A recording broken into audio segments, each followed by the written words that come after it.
Good morning, Zio here. And if you haven't subscribed, go ahead and do so now. Grab yourself a cup of coffee while we dig into this trash fire that's about to apparently start yesterday. Let's grab your popcorn and watch it burn, but I got a quick question. What happens if you've got a job, right? Your job is to do something.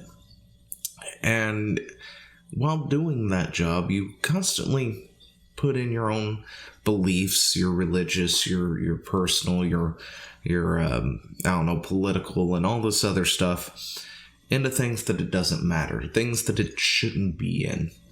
We're talking, of course, writing. And what if, say, new management comes in and says, hey, listen, you have a job. It's to write about X. We need you to write about X and leave all your personal stuff at the door. Don't bring it in here.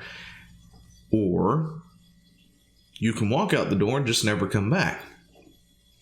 What happens? What do you do? What exactly would your thought process on that? For me, it would be pretty cut and dry. I need my job, so I better start writing articles about the things that I'm supposed to be writing about and leaving all my personal stuff at the door. So let's get into it, shall we?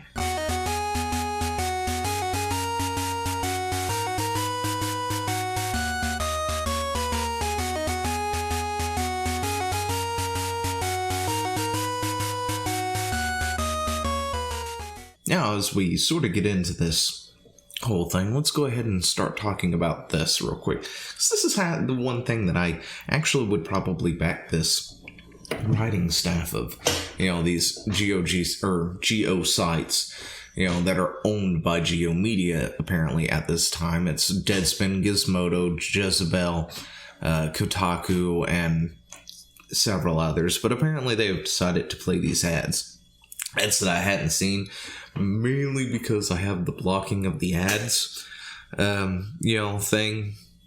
So I haven't actually noticed these ads, but apparently they've been popping up and they're auto-playing. Highly annoying, of course.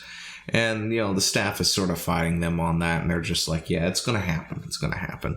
Which, of course, just sort of shows the kind of state, the kind of money that the company's currently making with those sites when they have to force these sort of things. But that's neither here nor there, because that's just a tiny little bit of what we're watching. But yesterday, besides the autoplay ads, but yesterday, some things happened, right? Some things really happened. New management has come in and started telling places like Deadspin and other things, you're going to write about this, and that's it. You're going to leave your other stuff, away. So Kotaku and other ex-Gawker sites fight back against new owners, which is a bad idea, by the way. Just going to go ahead and let you know now. You have no power over them, especially if you hadn't been building anything because you've been bleeding, fans and subs and whatever else you want to call people who actually come to your site. But that's, I guess, neither here nor there.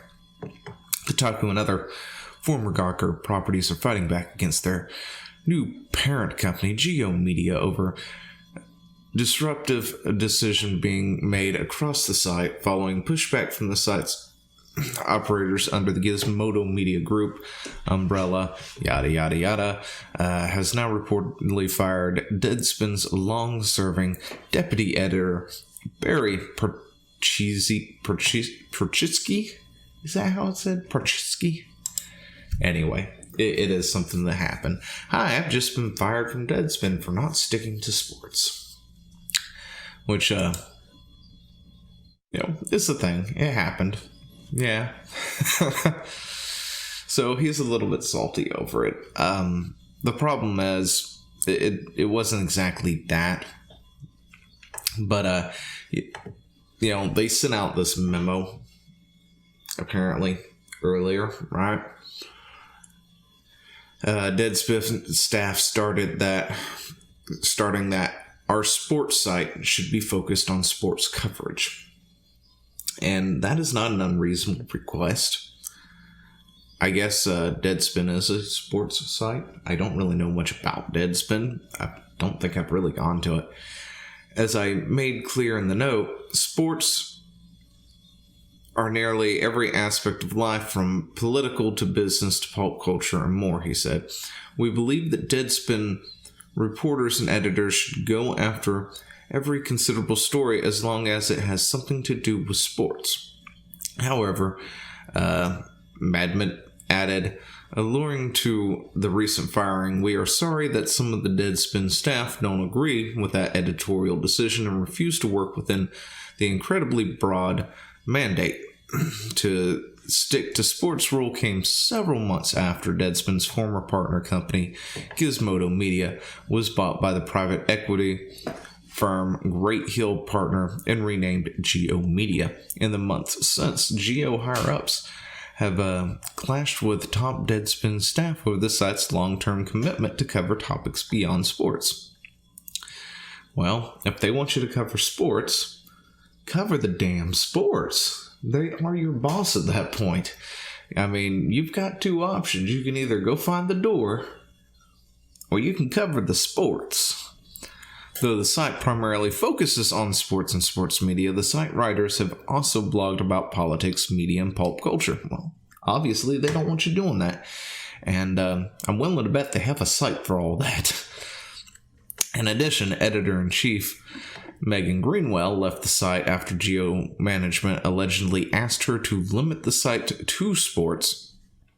And on Tuesday, one day after Geo execs put the mandate in writing, Pinsky announced that he'd been fired for refusing to hew to the edict. Anyway, for refusing to do it.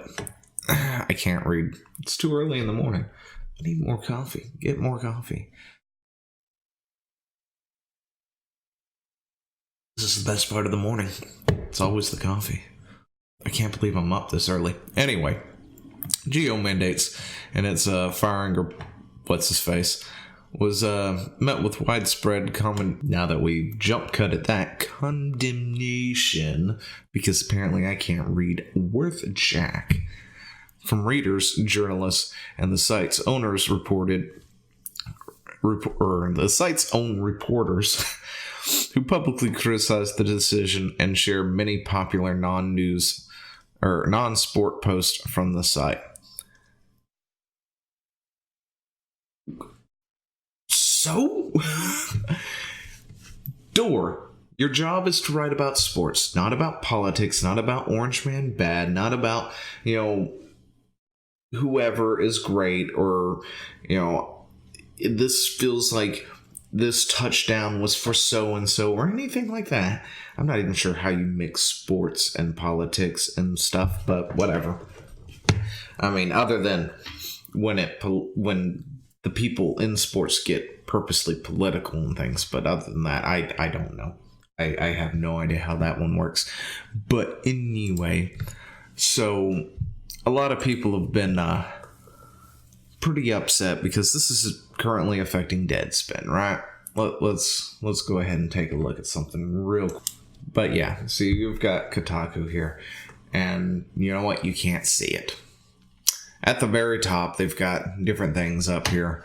I assume these are going to be all the sites that are actually under this umbrella. The AV Club, Deadspin, Gizmodo, Jalopal Pink, I don't know, Jezebel, Kotaku, Lifehacker, The Root, The Takeout, Clickhole, The Onion, and The Inventory. Not really sure what half those are, but anyway, those seem to be, I guess, the ones that are under this umbrella here. That, because, like, say, Kotaku is something I regularly, occasionally see, because they're the ones who talk about stuff for me to go talk about and look at and, offer my opinion on. Of course, occasionally, Jezebel will do the same thing. I think it's more like the Mary Sue, usually, though. But the problem is a lot of these sites have this issue, the same issue, where they go ahead and they talk about, like, for instance, Kotaku, you think of it for video games, they have to add extra things. So if they were writing, say, a guide on something like, I don't know, it could be something simple as how to install Warcraft Orcs and Humans from disk in 2019. They could write a guide on how to do that, right? And the first paragraph would be simple. They would, go ahead and write this out, write down its summary from Wikipedia or whatever, and go, this is what the game is about. And then the second paragraph, the third paragraph, the fourth paragraph, the fifth paragraph, maybe the sixth paragraph, they go into how this game here is a reflection of Trump versus, Bernie Sanders or something weird like that. And then in the final paragraph, they just sort of wrap it up. Mind you, it's an article on how to install this, which is pretty simple and easy. It's put in disk drive, make sure it's compatible, few other things that you may have to do to make it actually run on your system, depending on various factors. Maybe an external hard drive is needed, or external CD drive or something is needed. Things like that, right? And it could be a simple, elegant, just easy to follow tutorial with a few steps. An introductory paragraph of this is Warcraft. This is an RTS, a real-time strategy, real-time strategy parentheses, RTS. And it sort of introducts you into the whole thing of what it is real quick, followed by steps of what to do, how to troubleshoot it, and then conclude, congratulations, enjoy your game, and blah, blah, blah. But no, when it comes to them, they have to write these articles to where there's like anywhere from 3 to 4 or 5 paragraphs of something overtly political that may have nothing to do with the game. And you're just sitting there thinking, what? Or how the humans are a reflection of white supremacy and they're oppressing the orcs somehow, and it is inherently racist because the creator is also white or something like that. These things have happened in the past. Articles like this have definitely happened. I've talked about a few of these. This is why they're in trouble. This is why they're kind of upset at this point, because this is the stuff that they write. They're afraid if new management sees this, they're out the door, just like Deadspin Dude is out the door because he can't stick to sports.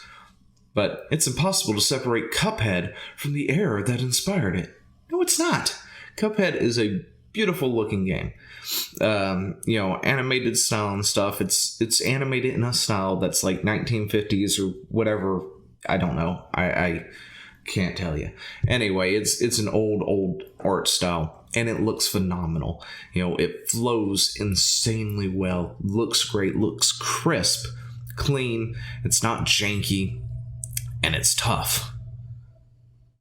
But apparently that has something to do with racism or something as well, because they wrote articles about it. I talked about it. I got a video somewhere about how Cuphead is racist and ableist or something like that. It's been a while. But yeah, maybe we can't handle smart enemies in our games. What? Because, there's also these other things going on about how journalists complain about games being way too hard for them, apparently. And demanding easy modes without really understanding why games are the way they are, and stuff like that. So you've got things like this, where journalists are complaining that the enemies are too good, they need to be dumbed down, because they can't get past level 1, or the tutorial. Yeah, that one happened too. Anyway, help, I accidentally bought Mario Party instead of Smash. That's clickbaity as heck. So, nobody cares.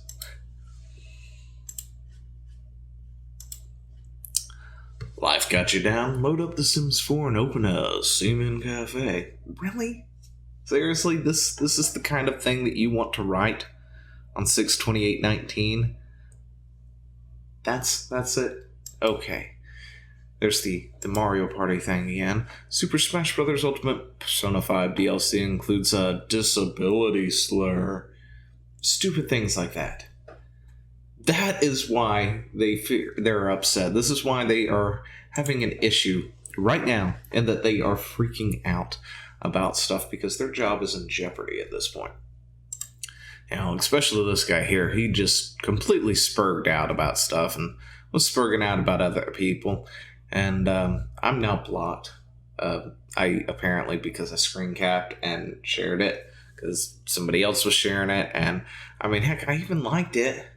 I liked it because I was kind of hoping that maybe he wouldn't notice.